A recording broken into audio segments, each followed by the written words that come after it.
दोस्तों नमस्कार। मेरा नाम है अनूप आकाश वर्मा और आप देख रहे हैं द रिपोर्टर हिंदी। उत्तर प्रदेश अब विधानसभा चुनाव के मुहाने पर खड़ा है। कुछ महीने बाकी हैं जब उत्तर प्रदेश में चुनाव होगा और उत्तर प्रदेश में दलित और अति पिछड़े समुदाय के बीच राजनीतिक चेतना जगाने वाले बीएसपी के संस्थापक कांशीराम के बहाने अब समाजवादी पार्टी एक नई इबारत लिखने की कवायद में है और यही बात मायावती को चुभ रही है। कांशीराम के बहाने उत्तर प्रदेश में मायावती और अखिलेश यादव आमने सामने आकर खड़े हो गए हैं। क्या यह मसला विरासत को कब्जाने का है? कांशीराम की विरासत यूं तो मायावती के पास है, लेकिन कांशीराम सिर्फ बीएसपी के नहीं हैं। कांशीराम उस बहुजन समाज के नायक हैं जिनका सभी पार्टियों में आदर और सम्मान है और इसी तर्ज पर अखिलेश यादव कांशीराम की जयंती मनाना चाहते हैं। डॉक्टर अंबेडकर की विरासत और बीएसपी के तमाम नेताओं को अपने साथ मिलाने के बाद अखिलेश यादव ने अब बीएसपी प्रमुख मायावती की सबसे बड़ी ताकत रहे कांशीराम में अपना सियासी भविष्य तलाशा है। अखिलेश यादव अपने यादव मुस्लिम वोट बैंक को साधे रखते हुए दलित वोटों को जोड़ने पर भी काम कर रहे हैं और इसे अखिलेश ने पीडीए फॉर्मूले का नाम दिया है। पीडीए में पिछड़ा, दलित और अल्पसंख्यक। 2024 में समाजवादी पार्टी का यह दांव सफल भी रहा। 2027 में उसे और भी ज्यादा मजबूती देने के लिए समाजवादी पार्टी 15 मार्च को बीएसपी के संस्थापक कांशीराम की 51वीं 91 बर्थ एनिवर्सरी को बड़े ही पैमाने पर धूमधाम से मनाने का प्लान बनाया है। समाजवादी पार्टी के प्रमुख अखिलेश यादव ने अपनी पार्टी के नेताओं को निर्देश दिया कि आगामी 15 मार्च को कांशीराम की जयंती को प्रदेश के सभी जिले में बहुजन दिवस या पीडीए पिछड़ा, दलित, अल्पसंख्यक के रूप में वो मनाएं।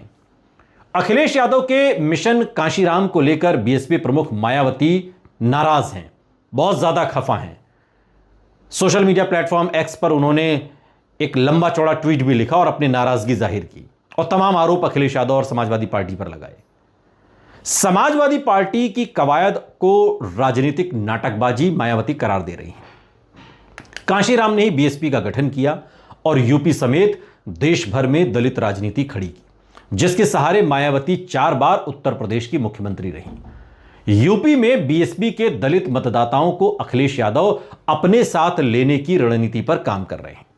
अखिलेश अब लोहिया के साथ अंबेडकर, कांशीराम की विचारधारा को लेकर चलना चाहते हैं ताकि दलित समाज के विश्वास को जीत सकें। समाजवादी पार्टी इस बार कांशीराम की जयंती को सूबे के जिलों में मनाने का ऐलान कर रही है, यानी कि प्रदेश के सभी जिलों में कांशीराम की जयंती समाजवादी पार्टी मनाने की बात कर रही है। सपा प्रमुख के निर्देश के बाद पार्टी के प्रदेश अध्यक्ष श्यामलाल पाल ने मंगलवार को सभी जिला अध्यक्षों, सांसदों, विधायकों, पूर्व सांसदों, विधायकों और पार्टी के राष्ट्रीय पदाधिकारियों को इन कार्यक्रमों के संबंध में निर्देश भी जारी किए हैं और उन्होंने कहा कि कांशीराम ने अपने जीवन को हमेशा दलितों, पिछड़ों, आदिवासियों, धार्मिक जो अल्पसंख्यक हैं उनके बीच में एकता और भाईचारे के लिए समर्पित कर रखा और इसलिए उनकी जयंती को बहुजन समाज दिवस या फिर पीडीए दिवस कहा जाता है। कांशीराम की जयंती पर समाजवादी पार्टी से जिले स्तर पर कार्यक्रम कर रही है और इसमें बड़ी संख्या में दलित, पिछड़े और अल्पसंख्यक समुदाय के लोग एकजुट हो रहे हैं।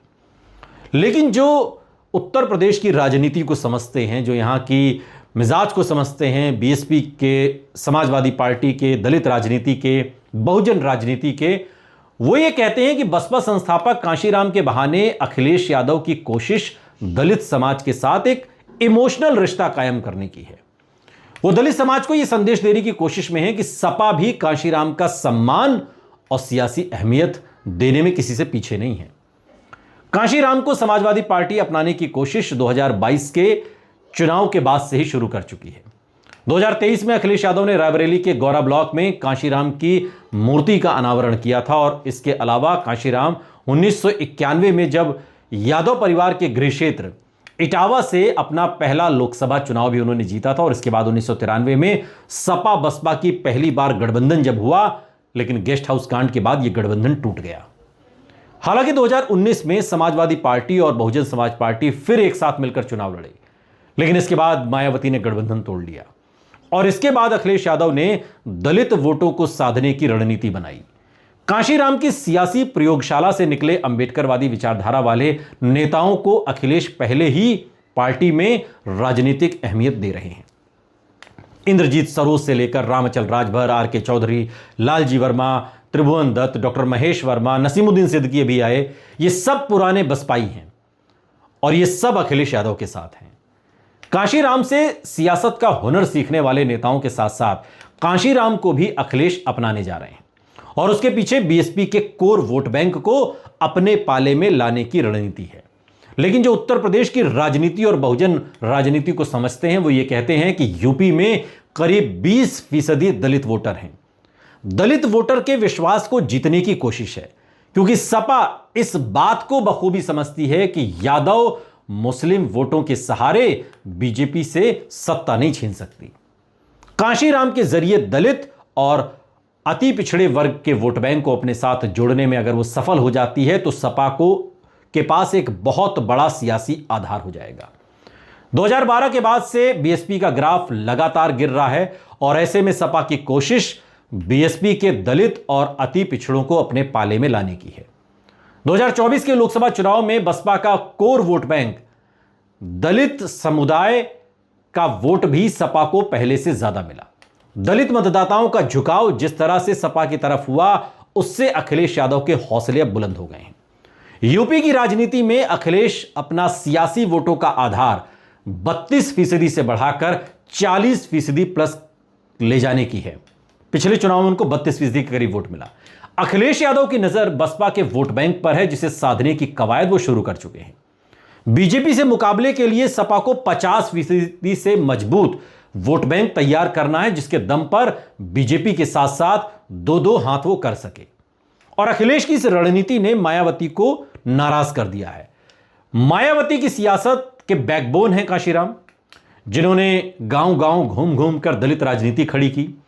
ऐसे में कांशीराम को लेकर दलितों के बीच आज भी उसी तरह का सम्मान है जब उनकी कांशीराम के बहाने अखिलेश दलितों के विश्वास को जीतने की कोशिश में है, जिसे लेकर मायावती ने अखिलेश यादव और समाजवादी पार्टी को घोर अवसरवाद करार देते हुए मोर्चा खोल दिया। मायावती ने कहा कि सपा का चाल चरित्र और चेहरा हमेशा से दलित और अन्य पिछड़ा वर्ग और बीएसपी विरोधी रहा। बीएसपी संस्थापक कांशीराम की जयंती को पीडीए दिवस के रूप में मनाने को मायावती ने कहा कि यह सपा की विशुद्ध राजनीतिक नाटकबाजी के सिवाय और कुछ नहीं है। सपा इस प्रकार का व्यवहार शुद्ध रूप से उपेक्षित वर्गों के वोटों का स्वार्थ हासिल करने और का जो छलावा है, जो दिखावा है, वो कर रही है, जैसा कि अन्य विरोधी पार्टियां भी इन वर्गों के वोटों के स्वार्थ के लिए करती हैं। बीएसपी के प्रदेश अध्यक्ष विश्वनाथ पाल ने कहा कि यह सपा के लोगों का नाटक है। जिन कांशीराम के नाम पर ये लोग जयंती मनाने का आज नाटक कर रहे हैं, उनके नाम पर जब मायावती ने जिला बनाया, वो बात अखिलेश यादव को हजम नहीं हुई। कांशीराम नगर के नाम को बदलकर अखिलेश यादव ने उसे कासगंज कर दिया। जो व्यक्ति कांशीराम के नाम पर बने जिले, विश्वविद्यालय और पार्क को बर्दाश्त नहीं कर सका, वो उनकी विचारधारा को लेकर कैसे आगे बढ़ सकता है? ये बात विश्वनाथ पाल, जो बीएसपी के प्रदेश अध्यक्ष हैं, उन्होंने कही। विश्वनाथ पाल ने अखिलेश यादव के पीडीए के नारे पर भी सवाल खड़े किए। उन्होंने कहा कि अखिलेश के पीडीए के नारे का मतलब परिवार दल अलायंस है और इनके परिवार में बिखराव है। शिवपाल यादव पहले ही पार्टी बना चुके थे और अब उन्हें ये साथ लेकर आए हैं। इनके भाई की पत्नी बीजेपी की सदस्य हैं और राज्य महिला आयोग के उपाध्यक्ष हैं। इनके दूसरे भाई धर्मेंद्र यादव के बहनोई बीजेपी में हैं और करहल से चुनाव लड़े थे। इन्होंने परिवार का अलायंस करने के लिए पीडीए बनाया है, यानी परिवार दल अलायंस, ये बीएसपी कह रही है।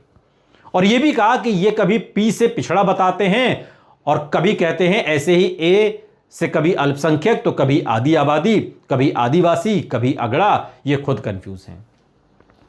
मायावती ने सपा और भाजपा को एक दूसरे की पूरक बताते हुए दलित विरोधी होने का आरोप लगाया और इस तरह से उन्होंने याद दिलाया कि कैसे सपा सरकार ने कांशीराम के नाम पर बने संस्थानों और जिलों के नाम बदले।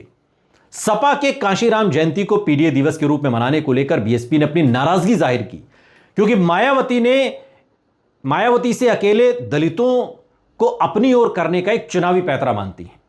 कांशीराम के संस्थापक होने के नाते मायावती बीएसपी की एकमात्र वारिस के रूप में अपनी स्थिति मजबूत करना चाहती है और दलित वोटों के बिखराव को रोकने के लिए उनकी विचारधारा का इस्तेमाल कर रही है।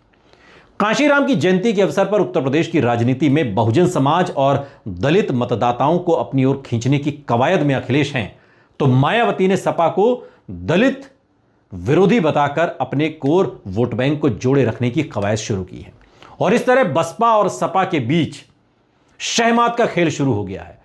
और ऐसे में देखना दिलचस्प होगा कि यूपी के दलितों का दिल जीतेगा कौन। बीच में चंद्रशेखर भी हैं।